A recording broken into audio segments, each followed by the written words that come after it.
DT Swiss has new high-end carbon gravel race wheels, the GRC 1100 in 30mm and 50mm depths.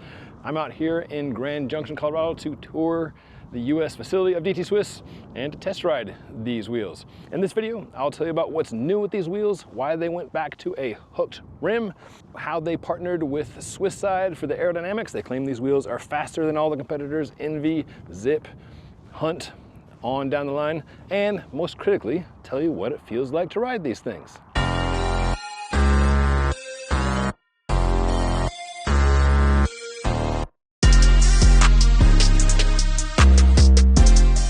This video is brought to you by the 2024 USA Cycling Gravel National Championships. Save $50 on your registration for the September 8th race in Gering, Nebraska with the code THERIDE24 at gravelnats.usacycling.org.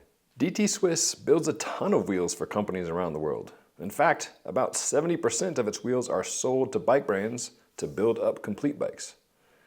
Even more common than DT wheels are DT spokes. And while the company is celebrating its 30th anniversary this year, DT Swiss traces its roots back to 1634 as a wire company when the end product was not bike wheels, but chainmail suits for mercenaries. Headquartered in Biel, Switzerland, which is bilingual by law, DT is an abbreviation for wireworks in German and French. Fast forward to the modern era, and DT began making spokes in 1994, thus the 30th anniversary this year.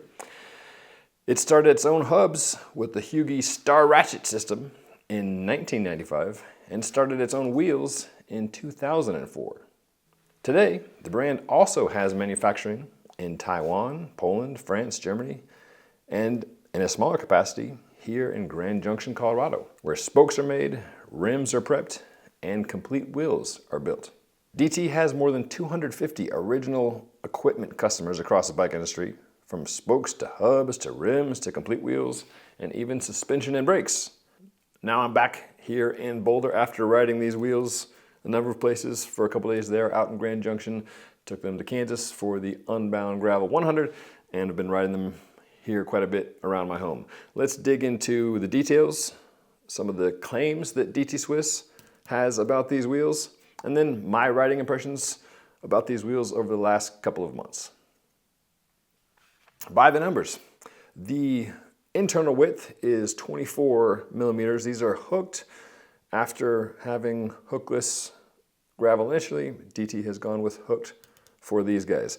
It bulbs up to 36.5, but there's a little track. It almost looks like an old school brake track where the rim pinches in. The GRC 1100 in this 50 millimeter rim version weighs 1567 grams for the set and 1350 grams with the 30 millimeter rims. These top end wheels, of course, have DT hubs. It's the 180 die cut hub with a 36 tooth star ratchet. And yes, of course, they've got DT spokes, the T-head DT aero light, 24 front and rear. You're looking at a $3,000 wheel set, which might not be the most expensive out there, but it's certainly up near the tippity top. The claims. DT says these wheels are faster than those from everybody else. Everybody else being defined as Bontrager, Hunt, Zipp, and ENVE for comparably deep wheels. I should note not all of these wheels have exactly 50 millimeter rims the way these do, and typically deeper means faster. They tested all the wheels working with SwissSide, which is run by former F1 engineer JP Ballard. DT tested all these wheels with a 40 millimeter Schwalbe G1 RS, one of my favorite gravel tires. How much does aerodynamics matter? Well, it's a part of the equation, right? Less of a factor than on the road, but still very much a part of it. DT and SwissSide ballpark the figures for breaking down how much is the bike versus the body versus the wheels at 75% is your body, 25% is the bike, and in there, 7 to 8% or so is the wheels. Note that one wheel set that isn't present in the testing is the forthcoming Zipp aero gravel wheel, which is even fatter than this guy. When DT was doing its testing, that wheel was not yet out, so that is not in this comparative data set. DT and SwissSide tested at 37.5 kilometers an hour, which is roughly 23 miles an hour. So DT's claims aside, let's talk about how these compare more broadly to other gravel wheels on the market. Internal rim width, that's the primary thing that wheel makers are going for with gravel wheels. When ENVE came out with arguably one of the first gravel-specific wheels, the G23, that had, you guessed it, a 23 mil internal width. Now we're seeing a lot of wheels with 24 and 25 internal widths. Within that, there is a subset of wide and deep aero gravel wheels. The ENVE 4.5 has a 25 mil internal, and that's 50 and 56 front and rear rim depths. Zipp's 353 NSW, which is what DT tested against, that's 25 mil internal and has the humpback whale shark tooth undulating rim that Zipp pegs at 45 mil. As I mentioned, many wheels out there are built with DT spokes and DT hubs. The internals, the star ratchet system, is now pretty common, but is no longer just a DT Swiss exclusive. DT had a patent on that since the mid-90s when it brought the Hugi system into its company. That patent expired in 2020, so now we're seeing a number of star ratchets across different hubs that aren't DT. So how is this hub different than other star ratchet hubs?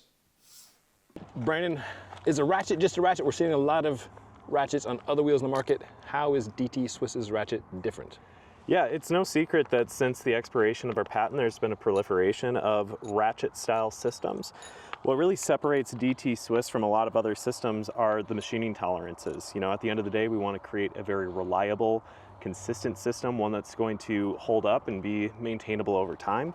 Our newest ratchet system, the Ratchet DEG, features a 90-tooth star ratchet for 4 degrees of engagement, which you see right here. Now, this is not the hub that's featured on the new GRC 1100 wheels. What is the ratchet used in that hub? Yeah, the ratchet used in the new GRC 1100 wheels is going to be a Ratchet EXP system with a 36-tooth star ratchet. This video is brought to you by the 2024 USA Cycling Gravel National Championships, where Americans will get a shot at national jerseys across various age groups, and the pros will race for national titles and a $40,000 purse split evenly between the women's and men's fields. I raced the inaugural Gravel Nationals and got second in the 45 plus. So close. Dang it. The courses in Gering, Nebraska are the same this year, so you can check out my course preview video in the link there for all the beta. Just note that the single track section has been removed. Wind, sand, hills, washboards, and of course your other competitors are the primary challenges. The pros and age groups up to age 50 race 131 miles. Riders 50 to 64 race 88 miles, and riders 65 and older race 57 miles. You can save $50 on your registration at gravelnats.usacycling.org with the code THERIDE24. So how do these wheels feel to ride? I rode both sets, the 30s and the 50s in Grand Junction back to back, trying to tease out differences. One thing I was trying to chase but couldn't catch was any difference in compliance. That's perhaps something you could measure in a lab, but for me, all I could feel was the tire width and air pressure. DT said the main focus of these wheels, not surprisingly, was aerodynamics and weight. With air wheels, as with everything in cycling, it's a balance, right? Yes, you're gaining some speed, but you're also gaining some weight, and on the road, maybe a little crosswind instability. Wheels have gotten substantially better since the early days, but that's, a deep wheel is a little bit more to handle than a box rim or shallot wheel. That is a factor that carries over to gravel, where you're not so much worried about semi-trucks blowing past and give you the shudders as you are just having a lot less traction on the ground. And adding rotational weight is certainly something you can feel, while gravel is largely a steady state thing. There's often undulations and micro or macro accelerations, so lighter wheels can often feel nicer for those initial accelerations. However, on the other hand, once you're up to speed, air wheels can feel tangibly good. The faster you go, the smoother it gets. I was pleasantly surprised by how these wheels handled in a variety of situations. Just riding along with friends, riding along with the DT folks out in GJ, and then racing these guys in Kansas. As you probably know, the faster you go, the more of a difference aerodynamics makes and the more of a difference you can feel. Like if you're driving in your car, you put your hand out the window when you're going very slowly and moving your hand, there's not much difference in the drag. But when you're driving on the interstate, going 70 miles an hour, changing the frontal shape of your hand can make a huge difference as to how much force you're feeling, right? Similar deal with the wheels. DT and SwissSide tested these wheels at 23 miles an hour. How real world is that? Depends, right? Just this past weekend I did Foco Fondo, a gravel race here in Colorado. I did the 100-mile version. I averaged 21.3 miles an hour, Strava tells me. Interestingly, the winner of the elite race, Griffin Easter, also did 21.3 miles an hour average over a slightly longer course with about 3,000 more feet of climbing. And while that was the average, there were certainly portions where we were going 24, 25, 26, 27 miles an hour for, 5, 10 minutes at a time. That adds up, right? You can see there are differences, measurable differences in wheels of a similar depth, and each of these wheels have a big advantage over shallower wheels. Of course, when you're going slower, when you're going on uphills, the aero is a moot point and you've got a little extra weight to contend with. So it's interesting for me to see how racers choose to go with shallower wheels versus deeper wheels when they're racing the same course. For instance, Unbound Gravel 200 this year, the front group of women came in together and 3 were DT riders.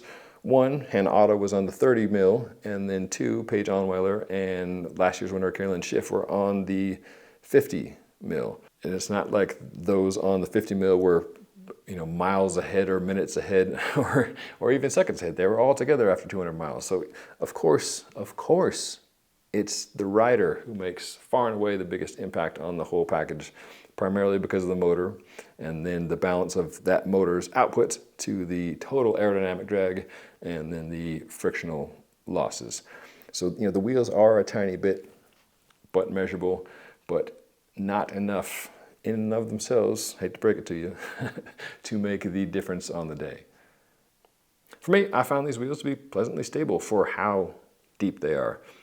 Stable here, I can define a couple ways. One, on pavement or hard pack, when you're going pretty quick and there's a strong crosswind, there is relatively little side force shudder on these things, which is nice. And 2, just they feel planted in the dirt. And yeah, you can feel the little extra bit of weight compared to something crazy like the Bird wheels that I just reviewed, which are 1,100 grams. These are 1,600 grams. So yes, you can feel the extra weight, but once you're up and rolling, they feel good. The engagement, the 36 tooth star ratchet, I feel like is the Goldilocks sweet spot for hubs. The more teeth you introduce, the quicker it engages, but also the more drag the system adds. As with the aerodynamics, there are small differences, but there are measurable differences. The wheels have internal nipples, which makes the wheels look good in a wind tunnel, but add a bit of work should you need to true them, which means instead of working outside the wheel, you've got to take the tire off, take the tape off, and get in there to do that. Luckily, despite my abusive riding, banging them around on roads and dirt and rocks in Colorado and Kansas, they're just as true as when DT loaned me this set initially. It is funny that a pair of wheels that costs $3,000 still requires tape for them to be made tubeless. That's by no means exclusive to DT Swiss. Most wheels have to be taped up over the holes on the inner side of the rim. There are a few notable exceptions, like Campagnolo. Downside to that, Although while it's nice for us not to have to put tape on it, is that the nipple anchors are floating inside the rim and you need a magnet to guide them through. So those are, I'm sure, a bear to build initially and a bear to rebuild if you need to, but that is why we have rim tape on most tubeless wheels today. So I'm overdue getting these fine wheels back to the fine folks at DT Swiss. So I'm gonna box these guys up, ship them on back. Let me know what questions you have about these or other gravel wheels, and I will do my best to answer those questions in the comments below. In the meantime, whether you're riding deep wheels, shallow wheels, metal wheels, carbon wheels, I hope you can get out there and enjoy the ride.